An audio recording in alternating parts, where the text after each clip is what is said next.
مسجدوں سے اللہ کو اتنا پیار ہے کہ مسجد بنانے کے لیے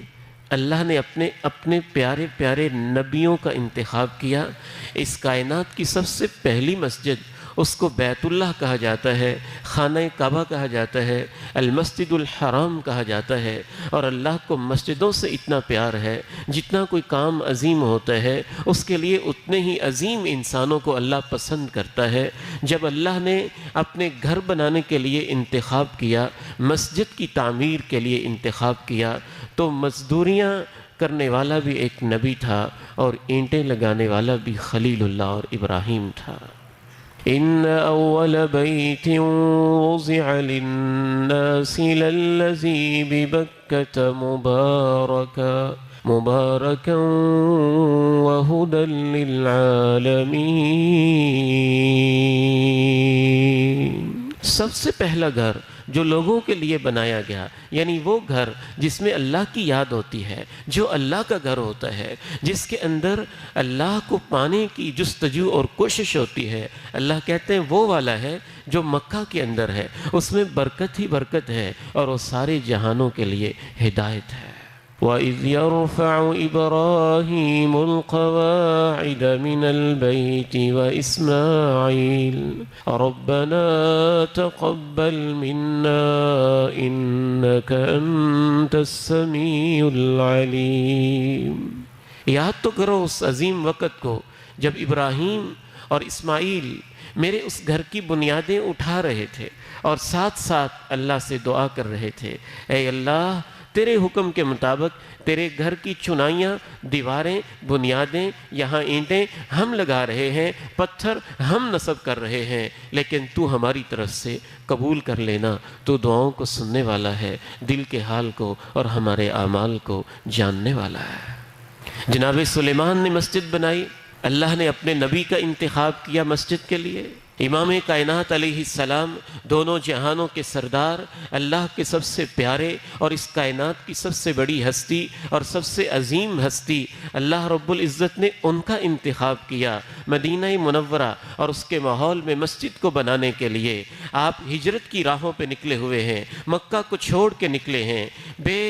سر و سامان نکلے ہیں، لوگوں نے سامان بھی رکھ لیا ہے، لوگوں نے ماں باپ کی جدائی بھی ڈال دی ہے، لوگوں نے گھروں میں نہیں رہنے دیا ہے، مشرکین مکہ نے ظلم و ستم کی ہر کہانی رقم کر لی ہے، اور بے سر و سامانی کے عالم میں امام کائنات دنیا کے عظیم ترین قافلوں کو لے کے اور صحابہ کو لے کے اپنی معیت میں مدینہ کا رخ کر رہے ہیں۔ بنو عمر بن عوف کا محلہ آتا ہے مدینے سے تھوڑے سے فاصلے پہ، 15-20 منٹ کی واک کے اوپر پہلے وہ محلہ آتا ہے۔ وہاں زیادہ دیر نہیں، سال بھی نہیں، مہینہ بھی نہیں، آدھا مہینہ بھی نہیں، 10 دن اور کچھ راتیں قیام کرتے ہیں، لیکن ان 10 دنوں کے قیام کے اندر بھی اللہ کے نبی علیہ السلام وہاں مسجد قباء کی بنیاد رکھ دیتے ہیں۔ لَمَسْجِدٌ أُسِّسَ عَلَى التَّقْوَى مِنْ أَوَّلِ يَوْمٍ أَحَقُّ أَن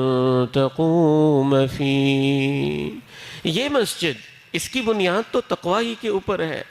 اللہ کو بہت اچھا لگتا ہے کہ آپ اس میں قیام کیا کریں، آپ اس میں کھڑے ہوا کریں۔ یہاں جو نماز پڑھنے کے لیے آنے والے لوگ ہیں، اے میرے نبی تیرے صحابہ ہیں، وہ بڑے پاک صاف رہنا پسند کرتے ہیں، اور ایسے پاک صاف رہنے والوں سے اللہ کہتا ہے مجھے محبت ہو گئی ہے۔ پھر آپ مدینہ میں تشریف لائے، بے سر و سامان تھے، اپنا گھر نہیں تھا، اپنی رہائش نہیں تھی، اپنا پلاٹ نہیں تھا۔ جناب ابو ایوب کو میزبانی کا شرف ملا،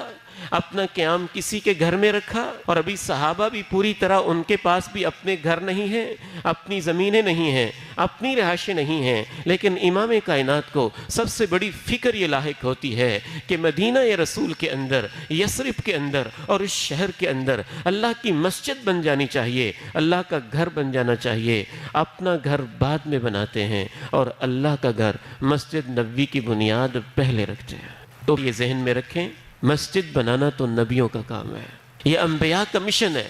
اور خود امام کائنات نے اینٹیں اٹھائی ہوئی ہیں، مزدوری کر رہے ہیں، اور آپ کی زبان مبارک کے اوپر یہ الفاظ جاری ہیں، اللہم لا اجر الا اجر الآخرہ او لا خیر الا خیر الآخرہ، فاغفر للانصار والمہاجرہ۔ اللہ اصل مزدوریاں تو آخرت کی مزدوریاں ہوتی ہیں۔ لوگ مزدوریاں محنتیں کرتے ہیں دنیا کمانے کے لیے، آج تیرے نبی نے اپنی کمر کے اوپر پتھر اینٹیں اٹھائی ہیں تیرے گھر کو بنانے کے لیے کہ ہم تجھ سے آخرت کی امید رکھتے ہیں، آخرت کے اجر اور ثواب کی امید رکھتے ہیں۔ اور اے اللہ یہ میرے ساتھی جس میں سے کچھ انصار ہیں مدینہ کے رہنے والے اور کچھ وہ ہیں جو مکہ سے میرے ساتھ ہجرت کر کے آئے ہیں، یا اللہ تیرا گھر بنانے میں میرے ساتھ شامل ہیں، اے اللہ میرے ان سب ساتھیوں کو تو معاف فرما دے۔